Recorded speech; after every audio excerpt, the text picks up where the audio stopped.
everyone, this is Mamta Kashyap, social teacher. Today I came with a concept of Russian Revolution. Sorry, I don't have board today. Just it's like only 2 to 3 minutes video.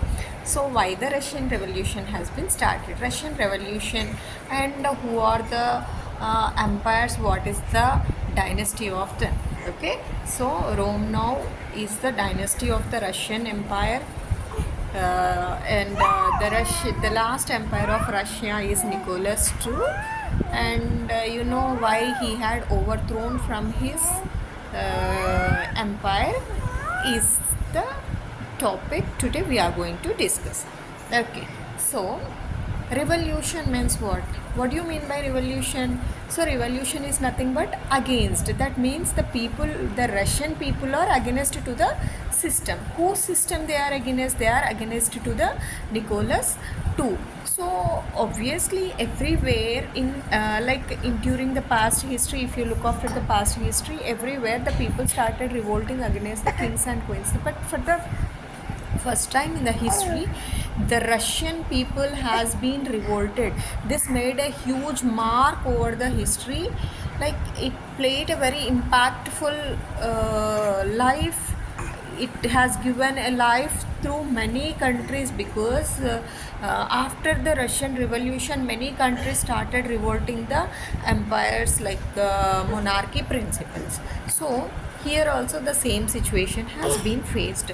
So the Nicholas II was he was like he is of himself and he is having his own luxurious life. He enjoyed himself. He never bothered about the people in his in his in his kingdom. The king need to take care of the people. He need to fulfill the desires, the needs, and he need to give the employment opportunities to the people. But instead there was lot of messy things which happened in Russia. Because of this, the Russian people started revolting against the Nicholas II. But the revolution has been faced of two types. One is because of World War and the other one is because of uncertainty of the power. So we need to discuss about the World War also. Why the World War has come into the Russia? Like why the Russian people involved in the World War? Because the Russian people has given support to the Serbia. But in the year 1917, they refused to give the support. Therefore, in the 1917, Russian Revolution has been started. That means, see, Russia is a very biggest country. It is having a huge population. About 157 million people are there, and most of the people are into agriculture activities.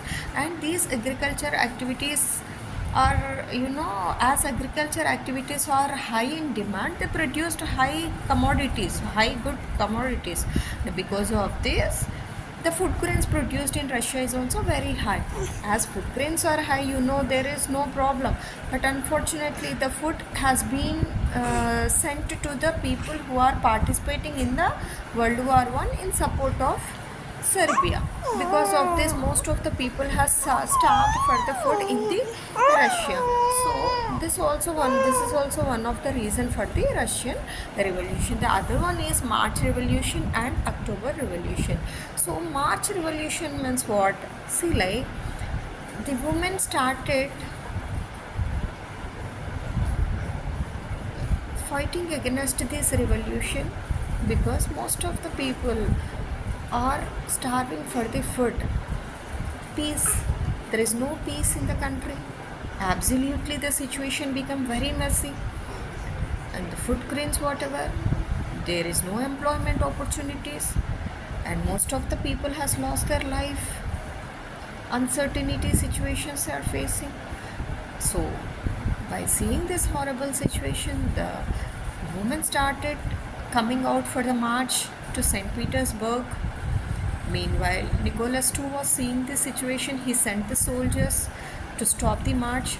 But unfortunately, the soldiers also joined into this because they want a complete peace into their hand. So, seeing this horrible situation, Nicholas has left his throne. So, today the leftover topic we'll discuss in the tomorrow session. Thank you. Have a nice day.